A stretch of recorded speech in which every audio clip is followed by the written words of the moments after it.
All right, this is Mr. Mays. I'm coming to you through the virtual methodologies here, through the brilliance of computers and iPads and wonder.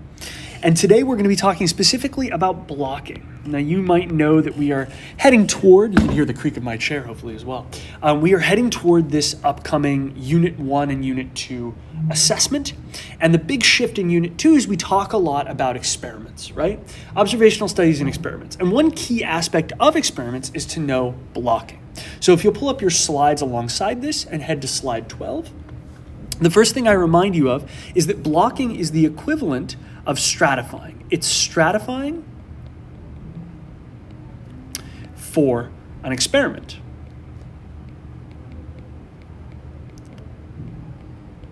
And that's all that blocking is, stratifying for an experiment, right? And you'll notice also that I've written over here in the corner, matched pairs. And matched pairs is just a kind of blocking. But as we'll soon learn, it's blocking with only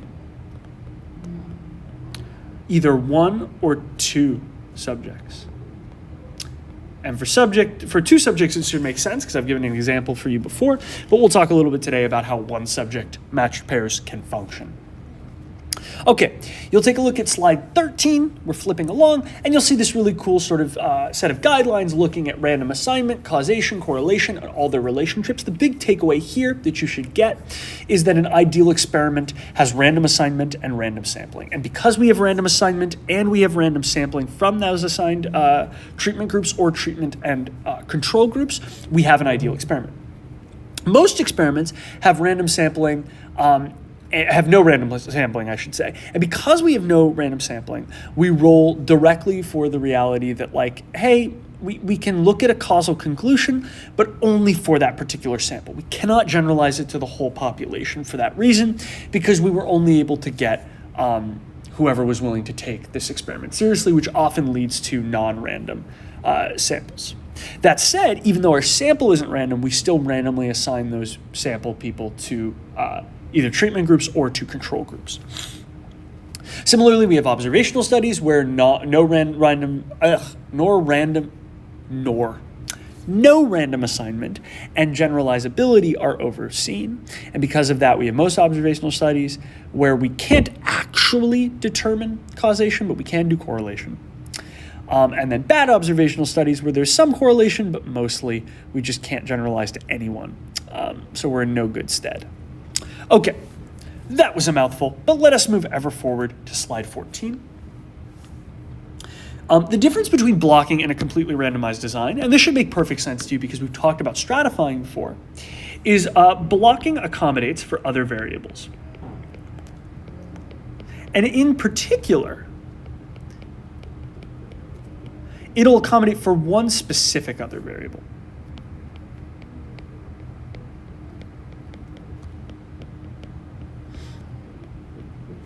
And normally it's a very important variable, whatever that variable might be.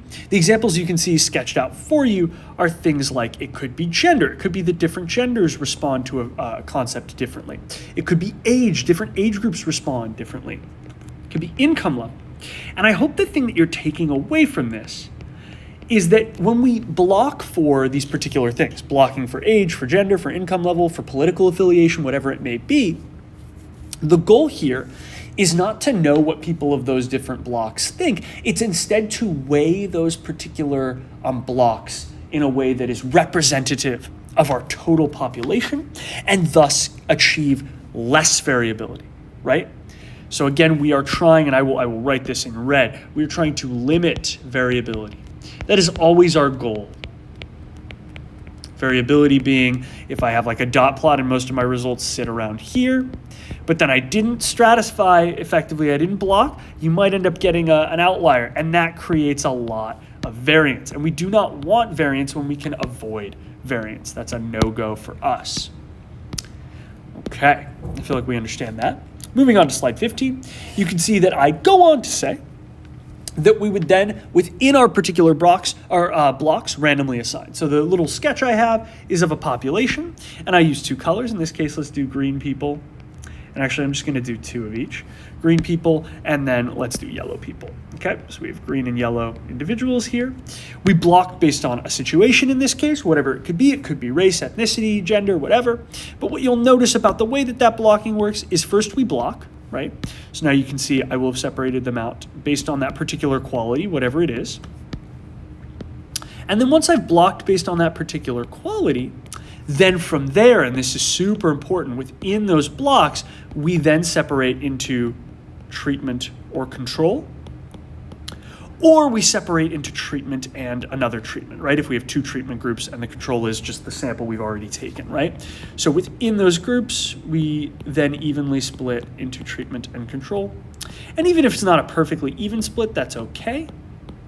We just need to see that those demographics are represented in both the treatment and control groups so we can understand how they function within the greater whole, and most importantly, so we can understand what the true metric will be for the whole group. Remember, in all of our studies, we need to return to the question to see what we are actually measuring, because we are not measuring the blocks, we are using the blocks to measure something greater.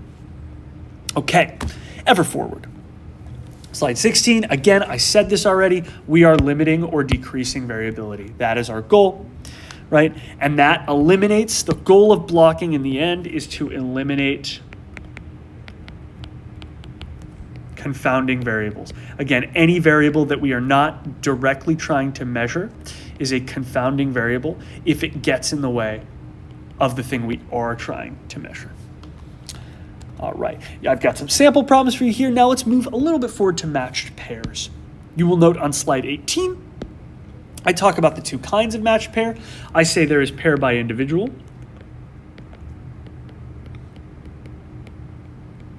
This is also referred to on one of the first slides as being pair within the self or within group pair. And then we have pair by block variable.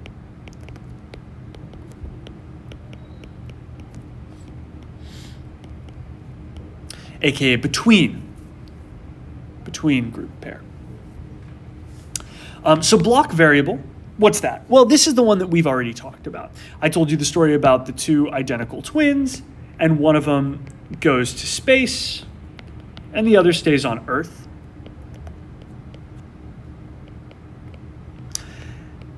In this case, the one on Earth is our control. The one in space got the treatment of space radiation. And we did see a change. We saw that the percent of DNA similar went down from 100% to like 99.9%, and thus we saw through this pair by block variable, we were able to recognize that actually if you go to space, you do genetically change. Okay, and what we do in these groupings, and I give this example in the slide, is we basically find two similar people. They don't have to be identical, but they need them to be similar within the block. So if we're blocking by age, then they need to be in the similar age group. Or if we block by gender, they need to be the same gender, etc. And then we split them up. One goes to treatment, one goes to control, or one goes to one treatment and one goes to another treatment. Pair by individual, on the other hand, we'll do this in green, is when we have one person and we try them on both treatments, or we try them on the treatment and the control. So the example that I'll give here that I also gave in class was, let's say I was checking your heart rate while sitting, and then I was checking your heart rate while standing. That is a matched pair by individual. I'm checking two treatments, standing and sitting, and they are both on you, the individual, so it's one person. But that's actually ideal because in this case, I don't want to block you with somebody who's similar to you. I can just have you do both because getting one treatment doesn't mess with your results for the other treatment. So that's when we would pair by individual, is when getting one treatment or being used as the control does not limit you or mess with your results for the other treatment. So I hope both of those make good sense. Remember again that matched pairs is a kind of blocking, it's just a particular kind of blocking. We'll move ever forward. You can see in the slides, though, that I give you the answers for each one of the problems. I also give you the motto, since blank may respond differently than blank, it would be advantageous to block or stratify by blank to reduce this as a source of variability. AKA, you could say, well, not AKA, but you could say, because age because younger people may respond differently than older people, it would be advantageous to block by age to reduce this source of variability. And there are a series of other ways that you would block, but that's just a little phrase you could use if you wanted to. You do not have to. You should phrase it how you see fit. And just like with other forms of blocking, this allows us to determine if we are getting closer or further away from a particular outcome, and we are again reducing variability.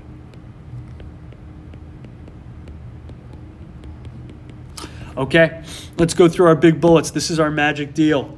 If you take a look at slide 21, these are our big takeaways. These are very helpful for the Unit 1+2 assessment. Okay, takeaway 1, random and representative. I've shouted this from the rooftops. We must have a random and representative sample.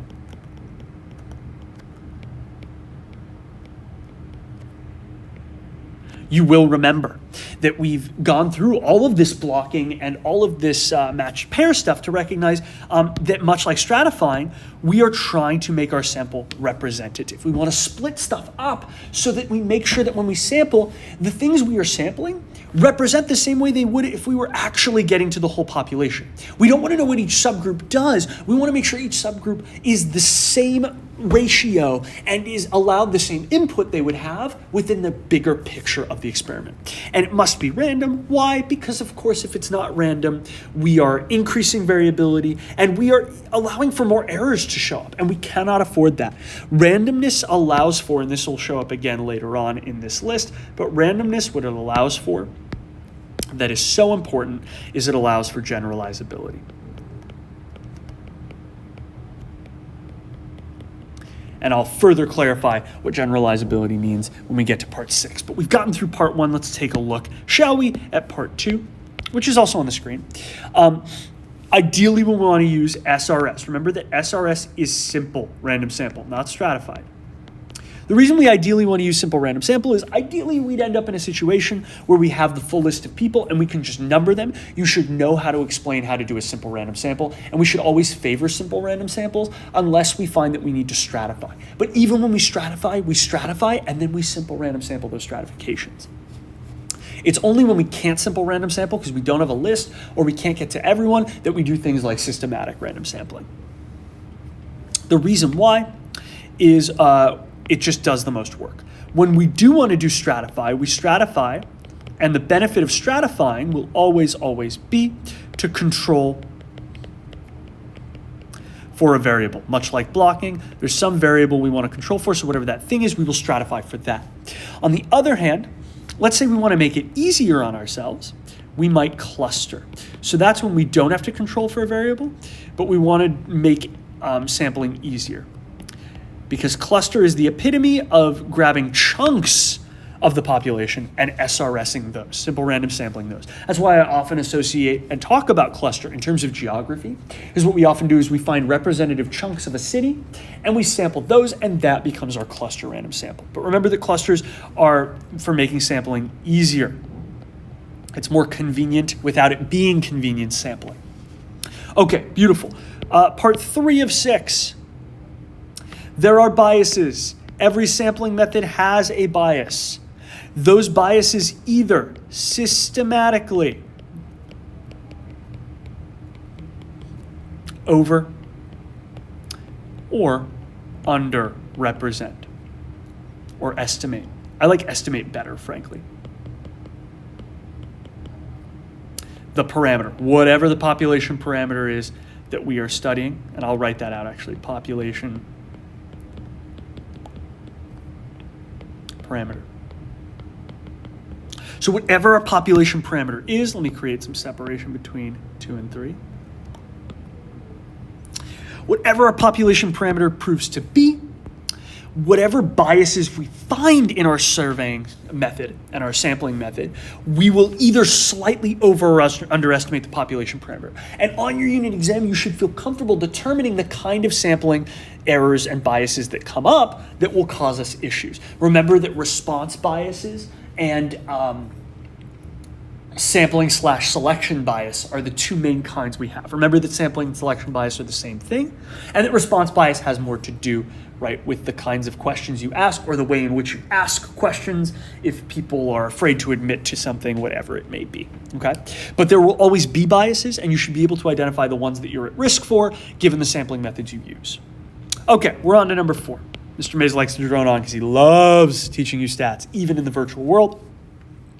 Remember, always, experiments, we always talk about how they manipulate variables. The one thing that you need to know that AP loves to harp on and that I love to harp on is that experiments impose randomized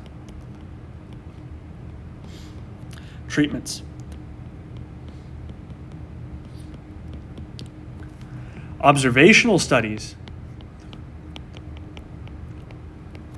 do not.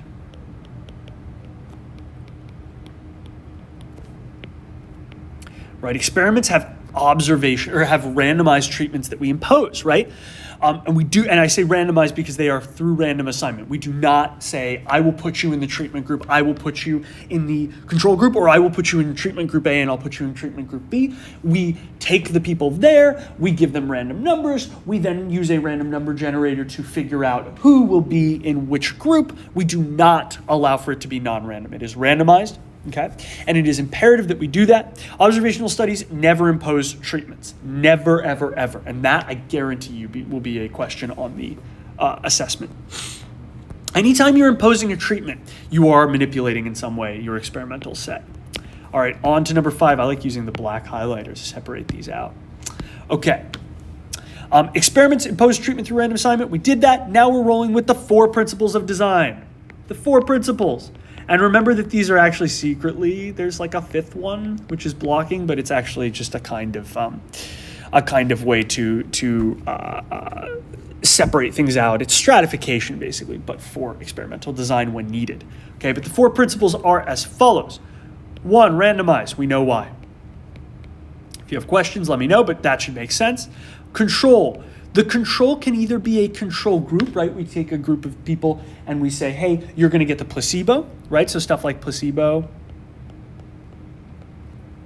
or baseline. And the other option is, if you remember from the lamb example where there were different lambs being cooked, you could just have the control be the subjects or in their very essence similar.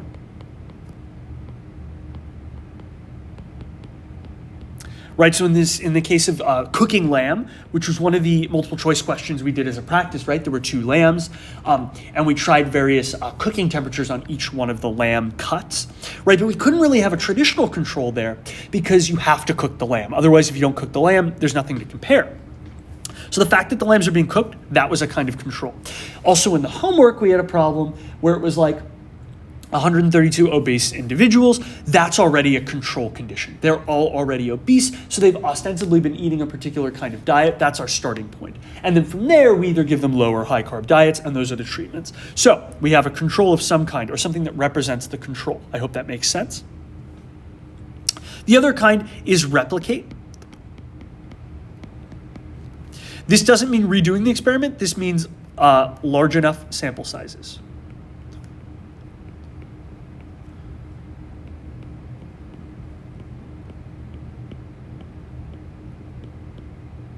Right? Its replicatability is based on more people.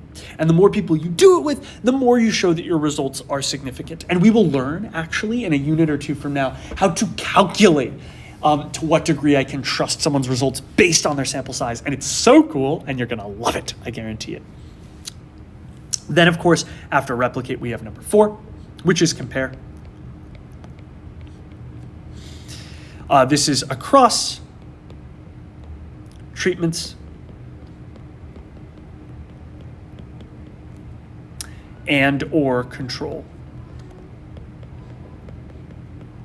Right, seeing how different treatments relate to one another and seeing how those results suss out, or looking at the control group versus the treatment group and seeing how that changes. We must compare. And then our 0.5 at the end, our extra one, I won't call it the 0.5. This side note is blocking, right? If necessary to control for a variable,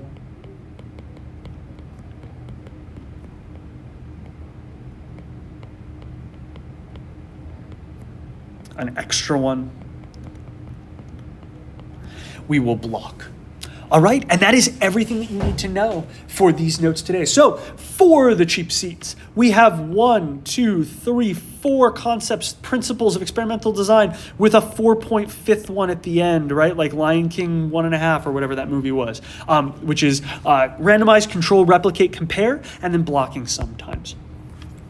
We have the reality that experiments impose randomized treatments, okay? Observational studies do not have randomized treatments, ever, ever, ever, ever. We also have this concept that biases will overtake us no matter what our sampling method is. We use sampling methods to limit bias, but we can never fully remove it. You should know some of the various kinds of bias, and you should know the difference between response biases, which are biases that we get from the way we ask questions or the questions we ask, right? Leading question bias, social desirability bias, right? I don't want to admit to the question you're asking me directly because I'm careful and I don't want to get in trouble or for people to hate me.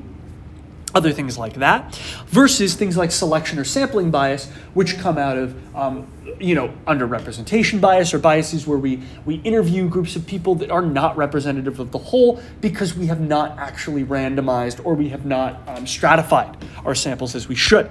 So we should know that. And we should know that our biases either over or underestimate our population parameter, whatever that parameter is. Always know your parameter. Always double check the parameter of your question, right? I want to know the average amount of food that a person eats a day. If that's it, you know that you're studying people in general or people between the ages of blank and blank. Whatever it is, the parameter will be stated. So notice if your biases over or underestimate that parameter, and you must state it directly and why. Oftentimes I ask you questions and the AP exam asks you questions where you can offer any answer you like, but you have to argue a sensible approach as to why the bias would go the way it does. Then, of course, we talked about simple random sampling being normally the best one to do. If you have a list, if you have access to all the people, you just offer all of them a random number, then you random number generate, remembering to repeat or replace it back in for any repeat numbers. You should resample for those extra spots. If you can't do that because you have an extra variable you want to control for, then you stratify. And if you want to go the lazier approach that is still randomized, and you want to make sampling easier on yourself because you know that chunks of the whole will all be vaguely similar to the whole, you then cluster where you grab groups because they are heterogeneous and representative. Remember that we always want to be random and representative. That allows us to have generalizable results. Generalizable just means we can apply them to our bigger population. So whatever our population is, it will depend question based on the question, or it'll depend question by question, I should say. That determines what's generalizable and not. Okay, randomized and representative is more generalizable. We want to reduce variability. It is imperative to us, right? That's why we do things like blocking. We also do matched pairs, which is a kind of blocking. We either do matched pairs by individual or pair by block variable. Pairs by individual, we take one person, we give them both treatments, or we give them the treatment and the control. This one's really, really, really good because you are not different from yourself. Therefore, checking you between treatments or between treatment and control is a really, really, really sensible comparison point. We do pair by block variable when doing the treatment will alter you in some way. So we might grab you and someone who is vaguely similar to you in a bunch of ways that are important to us. Again, based on the variables that matter. Height, weight, age, ethnicity, gender. And then we will compare the two of you as with the identical twins where one went to space, and we will be able to determine what's going on. However, we might find that we want to block based on another variable, and we don't want to do it in groups of two because we have multiple treatments. And so instead of doing matched pairs, we just block based on income level, gender, age, whatever it is, and we do that for the groups of people that we do. In that case, we separate them and block them, and then we make sure half go to treatment and half to go to control, or part of them go to one treatment, part of them go to another, and maybe even a third treatment if that's the way the study is set up. This is all to eliminate confounding variables. I should have put an S there. We want to limit variability. It is our eternal goal, and blocking, stratifying, etc. allows us to do this. I hope you understand matched pairs now. I hope you understand both the way it works for individuals and for two different individuals paired up. I hope you understand the 4 concepts of experimentation and that you understand how to block for stratifying. Or I should say stratifying is like blocking, but blocking is for experimentation. I hope you understand how to block in general. I am so proud of you. Thank you for rolling with me and my mouthwash sounds and all of these words I am spewing, but we got this. Look how much we've covered. I am so impressed. We we are going to roll ever forward. This is Mr. Mays signing off, and don't you forget to smash that like button and annihilate that subscribe. We are working toward more beauty and more statistics. I'm of course kidding. The most important thing to me is that you feel the passion for the topic. All right, you're ready for this unit test? Rock and roll, watch through the videos, know your stuff, and this is me once again signing off.